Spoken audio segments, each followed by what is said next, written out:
학생 여러분 안녕하세요. 여러분의 광쌤 이광조입니다. 시험 보기 전에 이 내용만큼은 반드시 공부하고 시험 보자. 광쌤의 벼락치기 특강입니다. 자, 2022 개정교육과정 통합과학 2에 이제 대단원의 막을 내릴 시간입니다. 2학기 기말 두 번째 클립에 해당하는 내용인데요. 이제 뒤에 나온 내용들은 별 내용들이 없습니다. 그래서 한번 읽어보고 여러분 시험 봐도 되는 건데 그 중에서 선생님이 중요한 내용들 선생님 한 번씩 더 강조하고 또 정리하도록 할게요. 자, 첫 번째로는 태양에너지의 생성과 전환해가지고 태양에너지가 결과적으로 우리가 살아가는데 가장 기본적인 에너지원이다. 가장 기본적인 에너지원으로 우리가 이제 가장 중요하다. 이제 그 정도 얘기하는 거죠. 그래서 이제 태양에너지 생성이 어떻게 일어나느냐라고 했을 때는 수소 핵융합 반응이라는 거 우리가 맨 처음 공부했었어요. 별 공부할 때. 그래서 수소 핵융합 반응이다. 그래서 핵융합이니까 합쳐지는 거예요. 그래서 수소 원자핵 4개가 합쳐져서 하나가 되는 겁니다. 그래서 헬륨 원자핵 하나가 되는데 이때 질량수 하나, 둘, 셋, 넷 해가지고 양성자 4개와 여기 보면 헬륨 원자핵에서 양성자 2개, 그 다음에 중성자 2개에서 이 질량수는 4개 똑같아요. 그런데 이때 요 하나로 될 때 질량 결손이 발생합니다. 아주 자잘한 질량의 결손이 되는데 이게 이제 아인슈타인의 에너지 등가 원리에 의해 가지고 굉장히 자잘한 질량이긴 하지만 여기에 빛의 속력의 제곱이라는 어마어마한 이 수와 이게 이제 곱해져 가지고 엄청난 양의 에너지가 발생하죠. 이게 바로 핵융합 반응입니다. 이 핵융합 반응에 의해 가지고 우리의 가장 기본적인 태양 에너지가 이제 만들어진다 이렇게 보는 거예요. 그래서 이런 그림들 여러분 이제 태양 에너지 전환해 가지고 이런 그림들 한번 보면 되는데 읽어보면 돼요. 태양 에너지를 빛 에너지와 열 에너지로 구분했는데 이제 빛 에너지는 기본적으로 태양광 발전. 태양광 발전은 이제 태양 전지를 쓰는 거죠. 반도체 써가지고 바로 전기 에너지로 전환시키는 거고요. 그 다음에 이제 식물들은 이제 광합성을 하죠. 그래서 빛 에너지를 광합성하는 거, 이걸 화학 에너지로 전환하는 거고. 그 다음에 얘네들이 죽어서 이제 오랜 시간 높은 열과 압력을 받으면 이제 화석 연료가 되는 거죠. 석유나 석탄 되는 겁니다. 그럼 얘가 화학 에너지를 갖고 있다가 이제 공장 자동차에서 이제 화학 에너지, 그러니까 석탄, 석유 태우게 되면은 열 에너지나 운동 에너지, 그 다음에 화력 발전으로 해가지고 전기 에너지를 다시 생산할 수 있다 이런 거고. 자, 열 에너지 같은 경우는 이제 물이 증발되거나 구름이 생성하면 위치 에너지로도 전환되고, 비가 내리면 위로 올라가면 위치 에너지, 그 다음에 아래로 떨어지면서 이제 터빈을 돌리게 되면 수력 발전하게 되면 이제 운동 에너지, 그래서 다시 전기 에너지로 만들 수 있다. 그 다음에 요게 보면 이제 바람, 그렇죠? 요게 순환이 이러면서 이제 그 공기들이 순환할 수 있잖아요. 태양열 받아가지고 높은, 그러니까 온도가 올라간 공기들은 위로 올라가고, 그 다음에 차가운 공기 내려오면서 이렇게 채우는 대류 현상이 일어납니다. 그래서 바람에 의해서 이제 운동 에너지, 그래가지고 여기에 또 발전기를 달아놓으면 얘네들이 돌리면서 이제 풍력 발전이 된다 해서 전기 에너지 생성된다 이렇게 돼 있는데 이거 외우는 거 아니고요. 그냥 그대로 자연스럽게 한 두세 번 읽어보면 됩니다. 아시겠죠? 좋아요.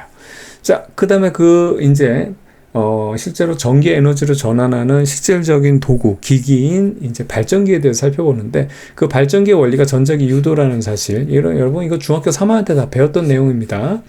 그래서 코일 주변의 자기장이 변할 때 코일의 전류가 유도되는 현상에서 유도가 된다는 얘기는 이제 전류가 만들어진다는 거예요. 근데 여기 뭐냐면 자기장이 변한다는 얘기가 뭐냐면 자석을 넣었다 뺐다 할 때 코일에 대고 자석을 넣었다 뺐다 해주면 전기가 만들어지더라. 이게 전자기 유도입니다. 그래서 여기서는 이제 세기, 얼마나 많은 전기가 만들어지느냐, 전류가 얼만큼 세게 흐르게 만들 수 있느냐 이거랑 그 다음에 전류의 방향입니다. 아시겠죠? 그래서 이건 자석을 코일에 대고 넣었다 뺐다 하는 거니까 강한 자석일수록, 그 다음에 코일의 가무수가 많을수록, 코일이 많을수록, 이게 보면 코일 하나에 전류가 유도되는데 코일이 2개면 이게 전류가 2개가 유도되고, 코일이 3개면 3개, 전류가 3개가 유도되거든요. 그러니까 이런 식이에요. 그 다음에 코일과 자석의 상대적인 운동, 그쵸? 운동이 더 셀수록입니다. 상대적인 운동이라는 것은 얘가 아래로 가면 얘도 위로 가고, 그 다음 얘가 위로 갈 땐 얘는 반대로 아래로 가고, 이런 식으로 상대적인 운동이 돼야 되지. 얘가 만약에 운동을 한다고 해도 얘가 아래로 갈 때 얘도 같은 속력으로 아래로 가고, 얘가 위로 갈 때 같은 속력으로 위로 가게 되면 상대적으로 얘네 둘 사이에서 서로 움직임이 없는 거거든요. 그렇죠? 이럴 땐 유도전류가 만들어지지 않습니다. 그래서 결과적으로 이건 뭐냐면 넣다 뺐다 하는 이 운동 에너지를 가지고 전류를 만들어내니까 전기 에너지로 전환하는 그냥 전환 장치예요. 발전기라는 게. 아시겠죠? 운동 에너지를 전기 에너지로 바꾸는 전환 장치가 바로 발전기고 그거에 대해서 적용되는 원리가 전자기 유도다. 이렇게 이해하면 되는 겁니다. 자, 그 다음에 방향은 변화를 막는 방향이라고 돼 있어요. 그래서 이 방향을 묻는 문제가 주로 시험 문제 나오는데 너무 쉬워가지고 전혀 어렵지 않거든요. 코일 앞에서 자석이 깔짝깔짝깔짝 이럴 거거든요. 근데 그거를 막으려고 하는 거예요. 좀 움직이지 좀 말라고. 근데 자석을 막을 수 있는 건 뭐밖에 없다? 오로지 자석밖에 없다. 아시겠죠? 그래가지고 자석을 막으려고 얘가 자석이 되려다 보니까 우리가 중학교 3학년 때 배웠죠? 바로 그 전선, 그쵸? 전선이나 코일에 전류가 흘러야지만 자석이 되더라. 아시겠죠? 그래서 얘가 자석이 되기 위해서 어떻게 된다? 전류가 흐르게 되는 겁니다. 그래서 여러분들 이거 이제 방향 찾는 거는 이제 앙페르의 오른나사 법칙이라고 해가지고 오른손 엄지를 전류 방향으로 잡으면 나머지 네 손가락이 자기장의 방향 혹은 네 손가락을 전류의 방향으로 잡으면 그 다음에 오른손 엄지가 어떻게 되냐면 이게 N극이 됩니다. 그래서 이건 아무렇게나 그렇게 쓰면 돼요. 그래서 엄지가 전류 방향이면 네 손가락이 자기장의 방향, 즉 N극의 방향이 되는 거고 반대로 요 네 손가락을 전류의 방향으로 잡으면 이게 전류의 방향으로 잡으면 엄지가 N극이 된다 이겁니다. 그래서 여러분 솔레노이드 같은 경우 전류의 방향에 따라서 여기 이렇게 네 손가락을 잡게 되면 이쪽 엄지가 가리키는 방향이 N극 자석, 그 다음에 얘가 S극에서 얘가 막대 자석 역할을 하는 거예요. 아시겠죠? 그래서 요거는 그러니까 방해하는 방향이라고 되어 있는 거니까 얘를 말해서 움직이지 못하게 만들려고 하는 거예요. 좀 나대지 말라고. 그 뭐 오면은 오지 마. 가면 또 가지 마. 그냥 가만히 있으라는 겁니다. 아시겠죠? 자, 그럼 한번 해볼게요. N극이 들어오죠. 그럼 N극을 막으려면 어떻게 된다? 여기에 얘가 막대 자석이 돼야 되는데 여기가 N극, 여기가 S극이 돼야 돼요. 그래야지만 들어오는 걸 막을 수 있어요. 그럼 오른손 엄지 이쪽 오른쪽에 꽂고 나머지 네 손가락 감으면 이런 방향이 됩니다. 그러면 이때 방향 이게 전류의 방향은 이런 방향으로 전류가 흐르게 되는 거죠. 그러니까 여러분 이런 것들은 이제 그 시험 볼 때 실수할 수 있기 때문에 직접 코일 방향에다 화살표를 정확하게 표시하고 따라가면서 맞춰야 됩니다. 아시겠죠? 방향은 이 방향 아니면 저 방향 두 개밖에 없는데 은근히 실수할 수 있어요. 그러니까 이거는 정확하게 표기를 해야 돼요. 아시겠죠? 자, 그 다음 반대로 N극이 나가잖아요. N극이 나가면 이제 가지마 하면서 여기가 S극이 생기고 여기가 N극이 되는 자석이 돼야지만 얘를 막을 수 있어요. 자석이 되려면 뭐 어떻게 된다? 여기에 전류가 흘러야 된다 그랬죠? 그럼 오른손 엄지를 이쪽에다가 N극 쪽에 흐르고 이제 잡고 나머지 네 손가락을 이렇게 감싸줘서 돌려주면 이때는 이쪽 방향으로 전류가 하니까 따라가 보면 전류의 방향이 이쪽입니다. 아시겠죠? 그래서 넣다 뺐다 하면 전류의 방향이 계속 바뀌는 교류 전류가 흐르게 되는 거죠. 배터리하고 달라요. 여러분들이 쓰고 있는 가정에 있는 220V가 발전기를 이용해서 발전소에서 만드는 거거든요. 그러니까 1초에 60번 플러스 마이너스가 계속 바뀌는 그런 정신없는 전기입니다. 아시겠죠? 자, S극이 들어오고 있어. 그럼 어떻게 된다? S극 오지 마. S극을 막아야 되니까. 그럼 오른손 엄지 꽂으면 이쪽 방향이죠. 나머지 네 손가락 가리키게 되면 이렇게 해서 따라가 보면 여기서 이쪽 방향으로 전류가 흐르고 반대로 S가 가면 또 어떻게? 잘 가 이게 아니고 가지 마. 어디 나대? 가지 마. 가만히 있어. 이렇게. 그러면 여기 N극, S극 돼야 되니까 오른손 엄지 이쪽으로 꽂고 나머지 네 손가락 감싸지어서 돌려주면 이때는 이쪽 방향으로 전류가 흐른다. 그러니까 이게 전류 방향 되게 쉬운데 실수가 있을 수 있다죠, 여러분들. 그래서 이렇게 눈에 보이는 코일에다가 반드시 전류 방향을 표시할 것. 그 다음에 전류 방향을 어디를 물어볼지를 따라가서 표기할 것. 예, 실수 때문에 틀려요. 나중에 채점 매겼을 때 그냥 머리 감싸지면서 으악 막 이런단 말이야. 너무 억울하잖아. 그쵸? 쉬운 겁니다. 자, 그 다음에 발전기입니다. 그래서 전자기 유도를 이용한다 해가지고 돼 있는데 얘랑 똑같은 게 뭐냐면 전동기예요. 그래서 전동기는 전류의 자기작용, 전류를 흘려주면 자석되기 때문에 돌아가는 거고요. 발전기는 거꾸로 돌려주면 전류가 흐르는 겁니다. 그래서 전동기랑 발전기는 여러분 구조가 완전히 똑같아요. 여러분 이렇게 생긴 게 모터입니다. 전동기예요. 대신에 여기서는 지금 여기 전구가 이렇게 연결되어 있는데 여기다가 건전지 같은 거 연결해 주죠. 그럼 전류가 흐르게 되면 어떻게 되냐면 여기 원래 자석이 있는데 얘가 전류가 흐르면 여기 코일이 어떻게 되냐면 자석이 돼요. 그럼 자석과 자석끼리 서로 밀고 당기는 것 때문에 돌아가게 되는 겁니다. 즉 인풋을 전류를 넣어줘서 전기를 넣어줘서 운동 에너지 돌아가는 걸 만들면 이게 바로 뭐다? 전동기가 되는데 똑같은 구조인데 거꾸로 하는 거예요. 어떻게 하냐면 건전지를 넣어주는 게 아니고 이걸 내가 그냥 돌리는 거예요.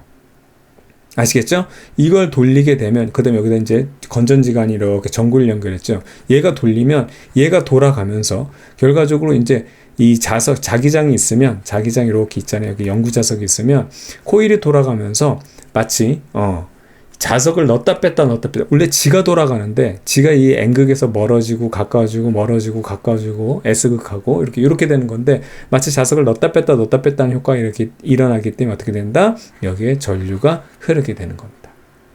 아시겠죠? 자, 그 다음에 여기서는 사실 우리가 물리원이나 이런 데서 보게 되면 전류의 방향까지 구하는 거 요런 게 나오는데 아마 발전기에서 전류의 방향은 이제 잘 나오지 않을 거예요. 단지 코일이 돌아갈 때 이렇게 나란하게 쓰면은 자석을 이쪽에서 넣었다 뺐다 해주면 여기가 자 코일이 이게 요 그림이거든요. 코일이 이렇게 면적이 있을 때 자석을 넣었다 뺐다 하면 여기 유도 전류가 이렇게 흐르는데 그쵸? 여기 보면 여기 N극이 들어오면 N극 오지마 여기 이렇게 만들어서 이런 방향으로 그 다음에 N극이 이렇게 멀어지게 되면 N극 가지마에서 S, N 이렇게 해가지고 반대 방향으로 전류가 이렇게 계속해서 흐르게 되는데 요 면적이 있을 때 자석을 넣었다 뺐다 해줘야 되잖아요. 근데 이렇게 돼 있는데 자석을 여기서 넣었다 뺐다 해주면 이거는 어떻게 된다? 그렇죠. 유도전류 만들어지지 않습니다. 요 면적을 자기장이 통과해야 돼요. 그래서 요 상황에서는 안 되고 요 상황일 때는 안 되고 요렇게 완전히 수직일 때 즉 이게 N극, S극이 쉽게 말하면 넣었다 뺐다 하는 효과가 가장 클 때 요때 이제 어떻게 된다? 유도전류가 가장 많이 만들어진다. 요 정도 체크해 주면 될 것 같아요. 방향은 묻지 않을 것 같아요. 통합과학에서는. 자, 그 다음에 전기에너지 생성은 이제 발전기로 이루어진다라는 겁니다. 그래서 단 유일하게 발전기를 이용하지 않는 게 딱 하나 있어요. 태양광.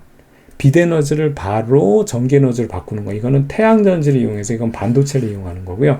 나머지는 다 발전기를 이용합니다. 보세요. 요 지금 자 여기 지금 선생님 그림을 좀 지저분하게 했는데 요 모터죠. 이제 모터를 갖다가 내가 전기를 넣어주면 모터인데 전기를 뽑아내기 위해서 내가 돌려주면 발전기가 됩니다. 그래서 여기 프로펠러를 달아놨죠. 그래서 여기 높은 댐에다가 물 가둬 놓고 있다가 물을 흘려보낼 때 여기다가 발전기 설치해서 물을 여기에 흘려보내면 이거 돌아가죠. 그럼 여기 넣었다 뺐다 효과 때문에 전류가 만들어져요. 그게 수력 발전입니다. 풍력 발전은 이 상태에서 프로펠러 더 길게 만들어가지고 바람 많이 부는 데 놓게 되면 얘가 돌아가죠. 그러니까 사람이 돌려도 되는 걸 힘드니까 자연을 이용하는 거예요.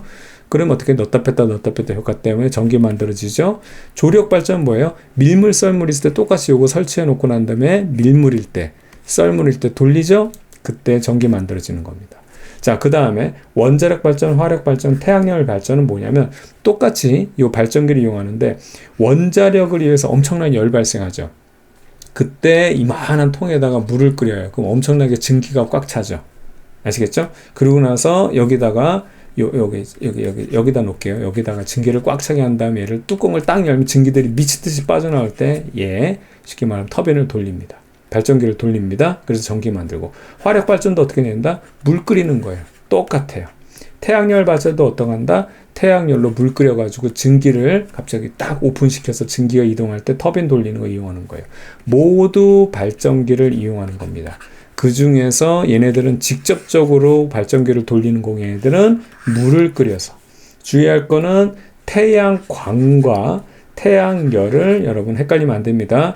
빛을 바로 이용하는 것은 이거는 발전기를 이용하지 않는 태양 전지를 이용하는 거고 태양열은 물을 끓여요. 열로 온도를 높여서 물을 끓여서 마찬가지로 터빈을 돌린다. 그것만 이제 여러분 체크하면 되겠고요. 자, 그 다음 화력 발전과 원자력 발전의 장단점 이렇게 생각하는데 우선 원자력 발전부터 볼게요.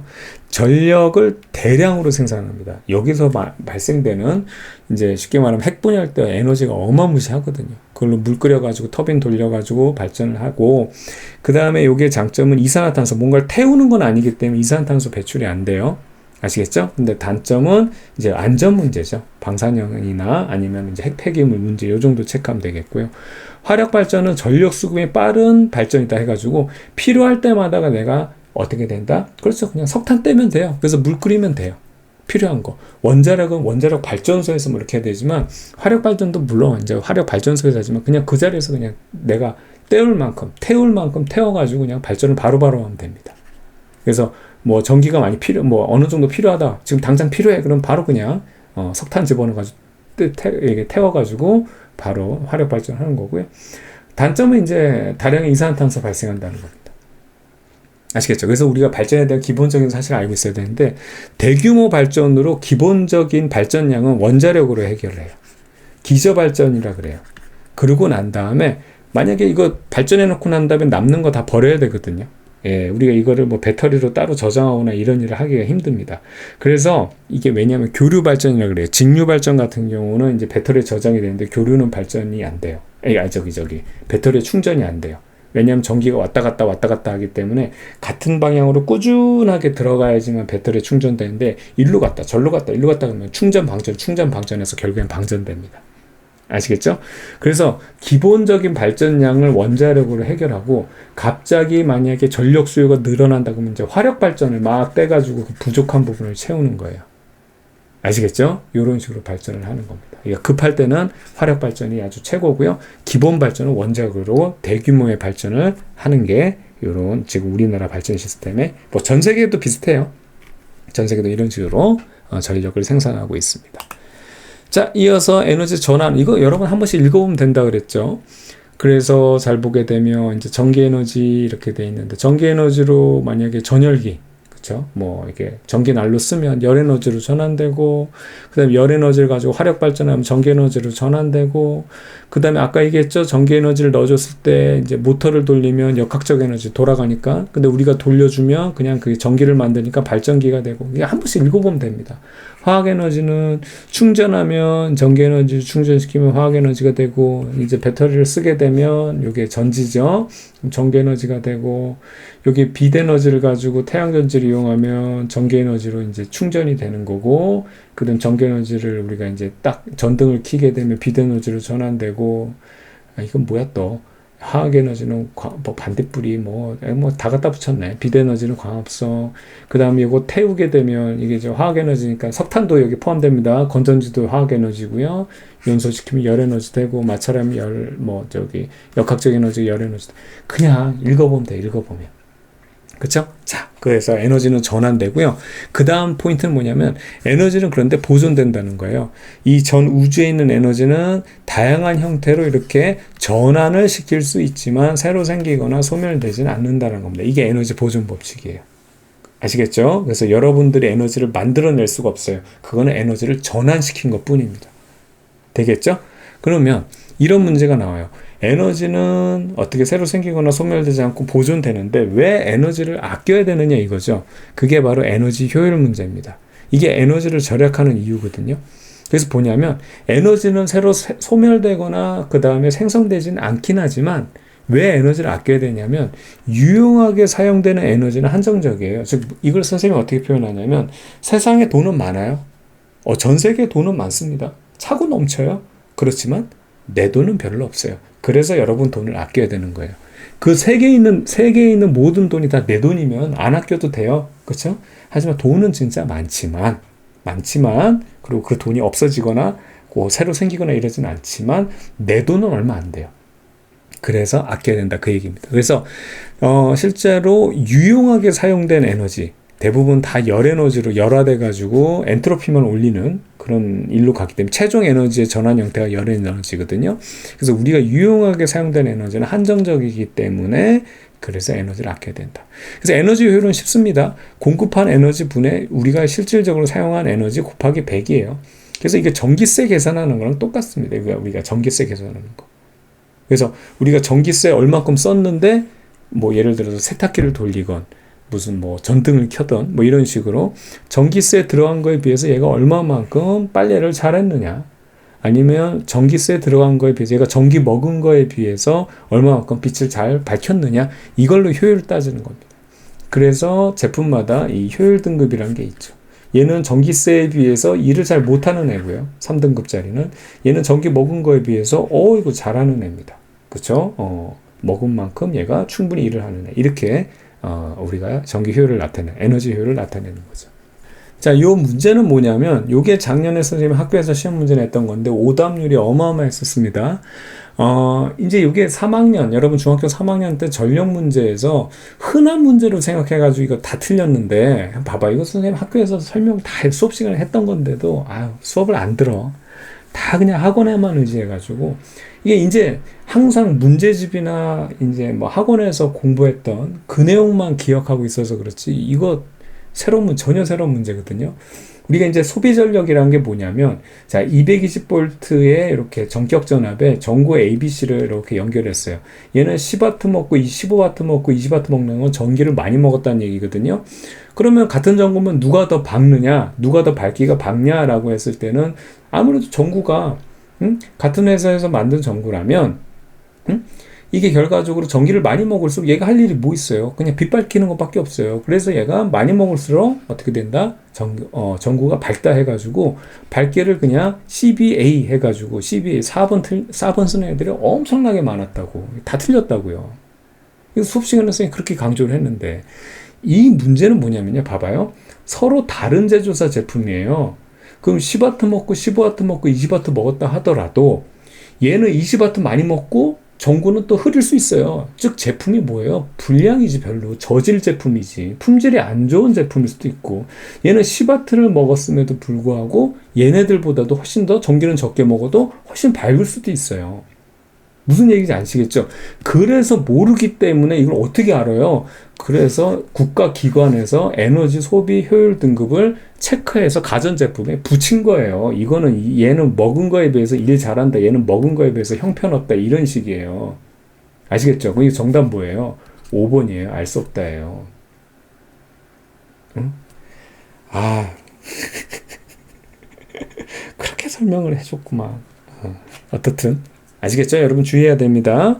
지금 에너지 소비 등급 배워놓고서는 이거 그냥 이거는 배운 건 배운 거고 문제는 적용 못하고 이러면 어떡해요. 이거는 그런데 여러분 본 적이 별로 없어서 이해는 갑니다. 예. 그렇죠, 뭐. 예. 이해해요. 자, 그 다음에 이제 신재생 에너지인데 말 그대로 새로운 에너지, 신에너지와 그 다음에 재생에너지의 합성어입니다.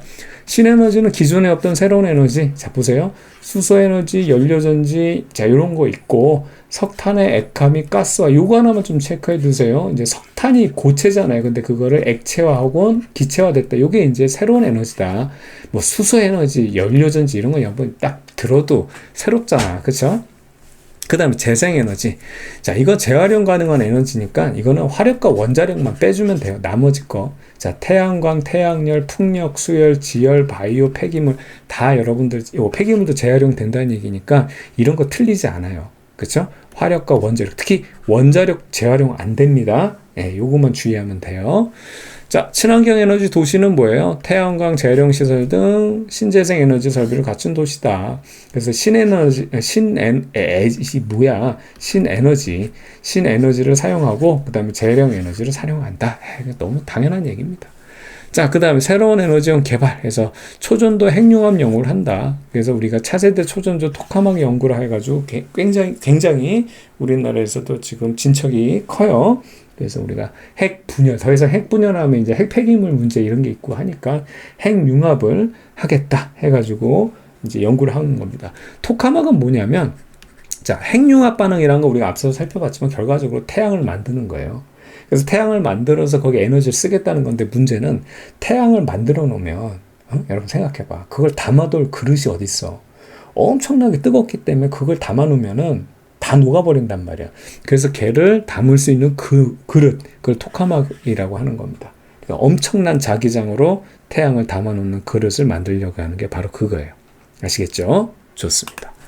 자, 그 다음에 과학과 미래사회입니다. 그래서 감염병 진단할 때 우리가 과학이 사용됐다 해가지고 여러분 코로나 세대죠? 예, 그래서 잘 알 겁니다. 자, 신속 항원 검사는 바이러스 구성 단백질 이용한다는 거 하나 그냥 알아두세요. 지식적으로. 문제 낼 게 없어요. 낼 게 없어요. 그러니까 이런 거 낸다고. 그 다음에 유전자 증폭 검사에서 PCR 검사라고 하는데, 자, 검체에 있는 거, 검체를 이용한다는데, 검체는 뭐냐면 타액, 혈액, 소변 등을 검사한다. 자, 요 두 가지만 여러분 구분할 수 있으면 돼요. 신성 항원 검사는 단백질을 이용한다. 유전자 증폭 검사는 검체를 이용한다. 요 정도만 하면 되겠고, 나머지 그냥 읽어보면 알아요. 나노 바이오 센서, 나노잖아, 나노. 아주 적은 양의 병원체도 감지한다, 이거. 아주 적은 거. 그 다음에 생물 정보학. 정보잖아, 정보. 빅데이터. 그 다음에 인공지능을 이용해서 여기 생물에 관련된 거니까 감염병을 연구하겠다. 그러니까 읽어보면 전혀 공부를 하지 않았더라도 그냥 그 자리에서 읽어보면 다 알 수 있어요. 그러니까 정보에 관련된 건 빅데이터, 인공지능, 그 다음에 생물에 관련된 거니까 감염병을 연구하겠구나. 되겠죠. 자, 그러면 감염병 추적 관리, 그래서 감염병 추적할 때 위치 추적 시스템 GPS 그냥 다 갖다 붙이는 거야, 그냥 과학과 관련된 거. 그 다음에 기술과 관련된 거. 자, 와이파이, 이것도 우리, 그쵸? 블루투스, 이런 거, 여러분 다 알고 있잖아요. 그쵸? 다 알고 있는 것들. 그거를 그냥 갖다 붙이는 겁니다. 그냥 억지 춘향입니다. 자, 감염병 관리. 이건 뭐 감염병에만 쓰이는 거 아닌데, 이렇게 꼭 이렇게 뭔가, 그냥 자꾸 잔소리 안 할게요. 자, 감염병 관리 어떻게 관리할래? 빅데이터나 뭐 인공지능, 방역 로봇 이용한다. 다 그냥 그럴듯한 얘기들, 그런 얘기입니다. 자, 미래사회 문제 해결에서 과학의 필요성, 과학기술 필요하다. 그냥 뭐 여러 가지 말 나올 텐데요. 그냥 결과적으로 그냥 과학이 필요하다. 과학이 위대하다. 과학 잘난 척 하는 것들 있죠? 그런 거 체크해주면 정답이 됩니다. 과학은 필요 없다. 이런 게 정답이 아닌 거죠. 그렇죠. 과학은 필요 없고 미신만이 살 길이다. 막 이런 것들. 그런 게 시험지 나와요. 그런 게 나와요. 그냥 점수 주려고 내는 거예요. 점수 주려고 여러분들한테. 자, 그 다음에 빅데이터 활용. 실시간 데이터 측정, 뭐 센서나 스마트 기기에서 데이터 생성하고 빅데이터를 축적한다. 그러니까 이런 거를 왜 그냥. 자, 빅데이터 활용, 다량의 데이터를 디지털로 전환해가지고 많은 양을 저장할 수 있게 됐다. 처리할 수 있게 됐다. 이 얘기고요. 과학 실험, 기상 관측, 유전체 분석, 신약 개발. 다 그냥 과학 관련해서 그냥 그럴듯한 것들, 그런 것들만 체크하면 됩니다. 외우지 마세요. 이거 외우는 거 아닙니다. 그냥 읽어보면 다 할 수 있는 겁니다. 초등학교 1학년 애들한테도 물어보죠. 다 할 수 있습니다. 다 그냥 과학 같잖아, 이런 것들이. 됐죠? 자, 장점. 빅데이터 분석을 통한 빠른 이해와 정확한 예측. 그래요. 너무 당연해요. 단점. 사생활 침해, 가짜뉴스, 이런 게 문제라는 거죠. 그쵸? 다 데이터화를 하다 보니까 사생활 침해가 있을 수 있는 거고, 내 데이터도, 내 개인정보도 막 들어갈 수도 있는 거고, 그 다음에 요즘에 가장 큰 문제가 가짜뉴스, 이런 것들이죠. 됐죠? 자, 지능정보화 시대라는 건데 요 세 가지만 기억하세요. 지능정보화 시대라는 거는 데이터와 정보와 지능화. 그럼 봐봐요. 지능정보화 시대. 지능정보화, 그 다음에 정보라는 건 뭐? 데이터화 한다는 얘기입니다. 그러니까 같은 말이에요. 다 같은 말. 자, 다 그냥 말 갖다 붙인 거고. 요 세 가지는 좀 기억해 두고요. 자, 인공지능 로봇, 사물 인터넷, IoT 기술 여러분 많이 들어봤죠? 그 다음에 가상현실 이런 거 다 들어본 내용들, 그런 것들입니다. 자, 그 다음에 과학 관련 사회적 쟁점. 과학기술의 발전에 양면성이 있다. 그래서 장점이 있으면 단점도 있다. 그래서 유전자 변형 농산물. 근데 지금까지 먹어봐도 아무런 문제가 없었어. GMO 식품들. 그냥 예전부터. 여러분 때가 아니고 선생님 어렸을 때도 있었거든요. 그거 벌써 문제 있었으면 꼴백 번 있었어야 됐어요. 아무 문제 없습니다. 그러니까 너무 걱정하지 마세요. 그런 걸 너무 걱정하는 게 병이야, 병. 아시겠죠? 그리고 이게 문제가 있으면요, 바로 드러납니다. 바로 드러나요. 이런 거에 대한 대표적인 게 뭐냐면, 전자파가 뭐, 그냥 해롭다. 지금 벌써 전자파는 뭐, 그냥 와이파이니 뭐, 이거 다 전자파야. 그냥 블루투스 다 전자파. 그냥 거기에서 그냥 더 만들어서 그냥 살고 있는데, 뭔 문제라고. 우리 쓰는 교류 60Hz 이 정도 가지고 절대 문제 없어요. 아시겠죠? 논란의 종식이 근데 아직도 안 됐어요. 뭔가 이게 항상 하는 게 있죠. 불안해하는 게 있으니까, 인간이 불안해하는 거 있으니까. 그것보다 난 이게 더 문제인 것 같아, 진짜. 선생님, 이 유튜브도 참 문제입니다. 유튜브도 요즘에. 옛날에 유튜브는 참 좋았어요. 처음에 유튜브 했을 때는 선생님 뭐가 좋았냐면, 선생님 어렸을 때 말이죠. 여러분, 시간 좀 있나요? 네. 잡담 잠깐만 할게요. 1분만 할게요. 어렸을 때 말이에요. 저는, 나 국민학교 다니고 이럴 때, 낙이 뭐였냐면, 그냥 학교 끝나고 막 돌아오면, 뭐 놀 것도 별로 없었어. 뭐 오락 이런 것도, 전자오락 이런 것도 돈 많은 애들이나 하는 거지. 그럼 꼭 이게 TV에서 만화 해줬어요. 만화. 그게 어찌나 이렇게 재밌는지. 근데 그거를 꼭 학교 끝나고 와서 볼 때 되면 제대로 보지도 다 못하고, 막 이렇게 꼭 이렇게 못 봤어. 애들하고 막 축구도 해야 되고 막 이러고, 그쵸? 또 어떨 땐 또 늦게도 끝나고, 또 엄마 아빠가 또 어디 가재. 나 만화 봐야 되는데. 만화 봐야 되면 이제 두들겨 맞고 또 끌려가고 막 이래가지고 제대로 못 봤단 말이지. 그리고 제대로 못 본 이유가 난 이게 또 그거였어. 뭐냐면 이게 일본 만화들이 많았거든요. 이게 방송국에서 적당히 하다가 막 그냥 애들이 보는 거라고 그냥 엉망진창 막 지가 막 자기네들 마음대로 막 끊고 이랬다고. 근데 이제 유튜브가 딱 나오고 나니까 그 옛날 못 봤던 거를 다시 볼 수 있어서 너무 좋았거든요. 그러니까 옛날 못 봤던 그 과거 영상들을 볼 수 있었던 게 너무 좋았어요. 그죠? 근데 지금은 공해가 너무 많아요. 진짜 공해가 너무 많아요. 그러니까 여러분들 이거 잘 안 봤으면 좋겠어. 유튜브도 이제 좀 안 봤으면 좋겠어, 진짜. 공해가 너무 많아서. 좋은 것보다는 나쁜 게 더 많은 것 같아. 자, 어떻든 이렇고요. 과학윤리의 중요성, 과학해서 올바르게 사용해야지. 뭐, 우리 얘기했잖아. 미치광이 박사 나와가지고 그냥 막 인류를 위험에 빠뜨리고 막 이런 겁니다. 됐죠? 자, 그 다음 과학 관련 사회적 쟁점과 과학윤리의 중요성에 대한 논증. 제가 뭐 당연한 얘기 그냥 고르면 되죠. 과학적인 근거 타당성 검토해가지고 과학적인 근거를 통해 논리적인 접근을 해야 돼. 과학을 배우는 게 이겁니다. 그러니까 미신 믿지 말고 원인이 있으면 결과가 있다. 천둥번개 친다고 해가지고 막 하늘이 노했다고 해가지고 애먼 사람 그냥 제물로 갖다 바치고 무슨 희생시키고 이게 불과 얼마 전에 인간의 모습이었어요. 근데 우리가 이제 과학적인 근거를 통해서 논리적을 따지잖아요. 그렇죠? 갑자기 구름이 형성되고 이랬을 때 번개가 만들어진다. 그렇죠? 전하가 서로 대전이 됐을 때 그때 번개가 친다. 이런 것들을 우리가 근거를 통해서 왜 번개가 치는지에 대한 걸 우리가 알아내잖아요. 그렇죠? 바로 이런 게 필요한 겁니다. 미신 믿지 마세요. 예.